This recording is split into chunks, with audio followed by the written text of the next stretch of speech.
আশা সরকারি প্রাথমিক বিদ্যালয়ের আজ ছিল একটা আনন্দময় দিন, কারণ আজ ওরা দুটি দলে ভাগ হয়ে সুন্দর একটি বিতর্ক আয়োজন করেছে। একটি দলে ছিল চতুর্থ শ্রেণীর বালিকারা, আরেকটি দলে ছিল পঞ্চম শ্রেণীর বালক। তাদের বিষয় ছিল ইন্টারনেট শিক্ষার্থীদের জন্য পড়াশোনায় আশীর্বাদ। এক্ষেত্রে দুটি দলই অসম্ভব সুন্দর তাদের পারফরমেন্স দেখিয়েছে এবং ওদের মডারেটর হিসেবে ছিল পুরনো বিতার্কিক ইভানা। কারণ ইভানা জাহান জাতীয় পদকপ্রাপ্ত একজন বিতার্কিক এবং বক্তা। সে যদি থাকে তাহলে ওদের কিছু দিক নির্দেশনাও দিতে পারে। তাই সে আজকে থাকায় ওদেরও যেমন সুবিধা হয়েছে, তেমনি তারও ভালো লেগেছে। সেই প্রাথমিকে ও যখন ওদের সাথে এরকমই যখন চতুর্থ পঞ্চম শ্রেণীতে বিতর্কগুলো করতো, ঠিক সেই স্মৃতিগুলো ওর আজ মনে পড়েছে। আর যারা চতুর্থ এবং পঞ্চম শ্রেণীর শিক্ষার্থীরা, তারা কিন্তু ভীষণ রকম অনুপ্রাণিত হয়েছে। আজ অবশ্য বিজয়ী হয়েছে পঞ্চম শ্রেণীর বালক দল, এবং কিন্তু ওদের যে শ্রেষ্ঠ বক্তা হয়েছে সে কিন্তু বিজিত দলের শ্রেষ্ঠ বক্তা নওরিন বুশরা।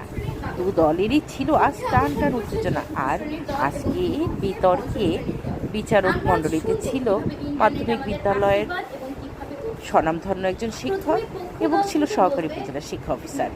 এবং এই বিতর্কে দুই দলের বক্তব্য উপস্থাপন ছিল অসাধারণ। তাহলে আমরা শুনি সেই বক্তব্যের কিছু অংশ।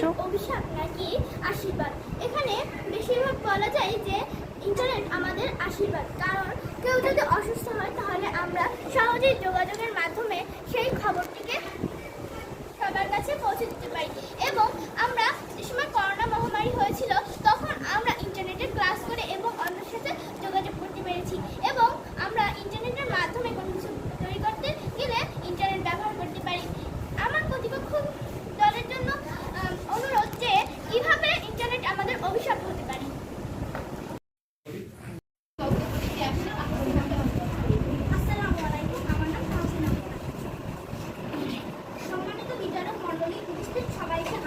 আজকের বিতর্কে চতুর্থ শ্রেণীর বালিকা দলে যারা ছিল তাদের মধ্যে তাসিন, নাবিলা, মিমি এবং বুশরা।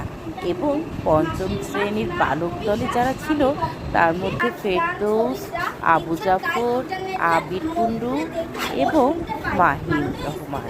ওদের চারজন এবং এই দলের চারজন, তাদের জন্য সময় বরাদ্দ ছিল 3 মিনিট করে, এবং সর্বশেষ দলনেতা আরও 1 মিনিট করে যুক্তি খণ্ডনের সময় পেয়েছে। এই বিতর্কে দুই দলের অসম্ভব সুন্দর বক্তব্য উপস্থাপন, যুক্তি খণ্ডন পালা সব কিছু মিলিয়ে বিচারকদেরও হিমশিম খেতে হয়েছে যে কখন কোন দল ভালো করছে, কোন দল তাদের যুক্তি অসাধারণভাবে খণ্ডন করছে।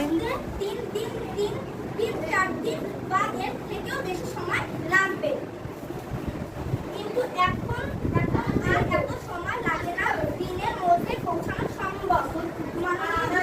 আমি আমার এই কথা দ্বারা বোঝাতে চেয়েছি ইন্টারনেট অভিশাপ নয়, আশীর্বাদ। ধন্যবাদ সবাইকে। এবারে বিপক্ষ দল থেকে বলবেন তাদের শিক্ষার্থীদের জন্য অভিশাপ না আশীর্বাদ। আমি নিজেও ওদের যুক্তি শুনে কিছুক্ষণের জন্য থ মেরে গিয়েছিলাম, কারণ যখন আবির, ফেরদৌস এবং মাহিম, আবু জাফর ওরা যখন বলছিল তখন মনে হচ্ছিল সত্যিই তো ইন্টারনেট শিক্ষার্থীদের কত না ক্ষতি করছে। ওরা একদমই পড়াশোনা ভুলে যাচ্ছে, ওরা ওরকম একটা নেশায় পড়ে যাচ্ছে, তারা পড়াশোনা ঠিক মতো করছে না। কিন্তু যখন আবার বিপরীত দলের কথা শুনছিলাম, আশীর্বাদ যখন ওরা বলছিল যে ইন্টারনেটের আশীর্বাদে শিক্ষার্থীদের কী কী উপকার করছে, তখন মনে হচ্ছিল না ঠিকই তো, এভাবেই তো আমরা আমাদের দু দলের যুক্তি শুনছিলাম।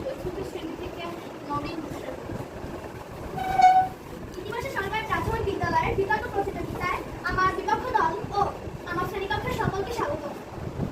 শব্দ প্রচার হবে বেশি, লিখতে হবে বার, প্রযুক্তি হোক সবার জন্য সুস্থ আশীর্বাদ। ধন্যবাদ মাননীয় মডারেটর আমাকে কিছু বলতে দেওয়ার জন্য। আজকে বিতর্কের বিষয় নির্ধারিত করে দেওয়া হয়েছে ইন্টারনেট আমাদের জন্য আশীর্বাদ না অভিশাপ।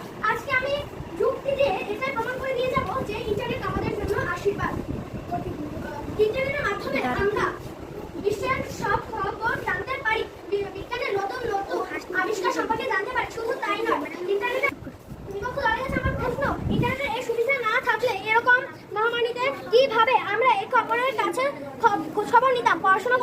ইন্টারনেটের এমন একটা জিনিস যা আমাদের পড়াশোনা শেখার জন্য খুবই প্রয়োজন।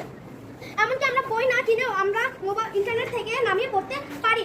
একটি আবহাওয়া সৌরজগৎ দৃশ্য ভূখণ্ড সম্পর্কে যে কোনো তথ্য আমরা ইন্টারনেটে সার্চ দিয়ে বের করে আমরা জানতে পারি। ইন্টারনেটের মাধ্যমে আমরা যেভাবে আকাশ মহাকাশ সৌরজগৎ সম্পর্কে জানতে পারি সেটা আমাদের কি আমার জন্য আপনাদের কিভাবে জানতে পারতাম। একটি কবিতা বলতে চাই, বিশ্ব জগৎ দেখবো মোরা আপন হাতে মুঠোয় করে। ইন্টারনেটের মাধ্যমে যেন আমরা বিশ্বকে হাতের মুঠোয় করে দেখতে পাচ্ছি।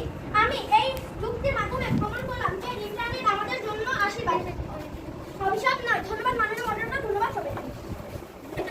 এবারে পঞ্চম শ্রেণীর থেকে বক্তব্য নিয়ে আসছে সবাইকে আসসালামু আলাইকুম। মাননীয় মডারেটর, আজকে আমি বক্তব্য দিচ্ছি শিক্ষার্থীদের জন্য আশীর্বাদ এবং অভিশাপ কিনা।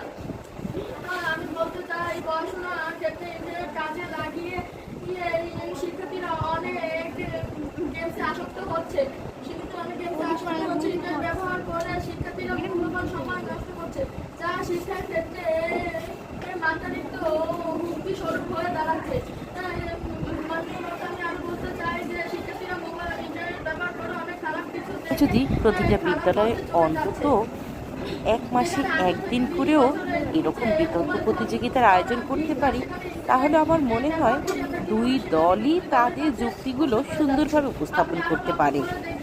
তর্ক যুক্তিকে শানিত করে, বিতর্ক মেধা এবং প্রজ্ঞাকে আরও শানিত করে তাকে একজন ভালো বক্তা করে তোলে। একদিকে যেমন বক্তা হয়, অন্যদিকে সে আত্মবিশ্বাসী হয়ে তার যুক্তি উপস্থাপন করতে পারে। এবারে চতুর্থ শ্রেণী থেকে বক্তব্য রাখবে মিনু মজুমদার। নমস্কার, আমার নাম মিনু মজুমদার। আমাকে ইন্টারনেটের পক্ষে কিছু বক্তব্য বলার জন্য সবাইকে ধন্যবাদ। আমি আজকে ইন্টারনেটের পক্ষে কিছু কথা বলতে চাই। ইন্টারনেটের মাধ্যমে আমরা জিনিস সহজেই বের করে নিতে পারি, যার ফলে আমাদের সময় অর্থের খরচ কম হয়। আমরা ইন্টারনেট থেকে বিভিন্ন ধরনের বিষয় জানতে পারি, যেমন আমরা আজকে আবহাওয়া কেমন, আজকে পূর্বাভাসের খবরও জানতে পারি। ইন্টারনেটের সাহায্যে আমরা নাচ, গান, কবিতা আবৃত্তি মুহূর্তের মধ্যেই জানতে পারি। এগুলো আমাদের দ্রুত কার্যক্রম করতে সাহায্য করে। এটি আমাদের জন্য খুবই উপকারী, কিন্তু এটি আমাদের নতুন নতুন আবিষ্কার কিভাবে বিজ্ঞানীরা কিভাবে নতুন নতুন আবিষ্কার করে এগুলো সম্পর্কে জানতে পারি। এগুলো খুবই গুরুত্বপূর্ণ জিনিস। এগুলো ইন্টারনেট না থাকলে আমরা এগুলো মুহূর্তের মধ্যেই জানতে পারতাম না। ইন্টারনেট আমাদের জন্য আশীর্বাদ। আমি বলতে চাই, ইন্টারনেটের যথাযথ ব্যবহার করলে আমাদের ভালো হয়, অনেক উপকার হয়। আমরা যথাসম্ভবভাবে ইন্টারনেটের ব্যবহার করতে পারি এবং এটি আমাদের অনেক উপকার করে। এবারে পঞ্চম শ্রেণী থেকে বক্তব্য নিয়ে আসছে মাহিন রহমান। আমি বলতে চাই, ইন্টারনেট ছাত্রছাত্রীদের জন্য অভিশাপ, কারণ ইন্টারনেটের অধিক ব্যবহারের জন্য মানুষের মূল্যবান সময় নষ্ট হচ্ছে, শরীরে ও ব্রেনের ক্ষতি হচ্ছে। ইন্টারনেট আমাদের স্বাস্থ্যের জন্য অনেক কিছু কথা বলার জন্য সুযোগ দেওয়া হয়েছে, এই জন্য আমি আপনাকে ধন্যবাদ জানাচ্ছি। আমি আশা করেছিলাম যে দ্বিতীয় ও তৃতীয় বক্তা আমার প্রশ্নের উত্তর দিয়ে যাবে, কিন্তু তারা আমার এই প্রশ্নের উত্তর দিল না এবং তারা আমার কাছে প্রশ্ন করেছিল যে আমরা কেন মোবাইল ফোন ব্যবহার করি।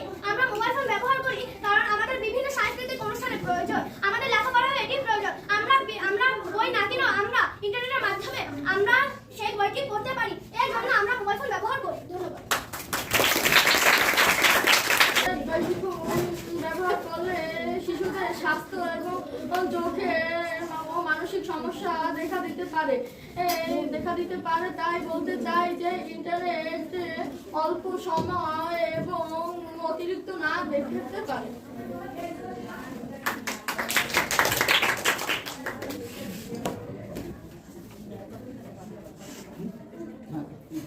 তোমাদের দু দলের বক্তব্য আমরা শুনেছি।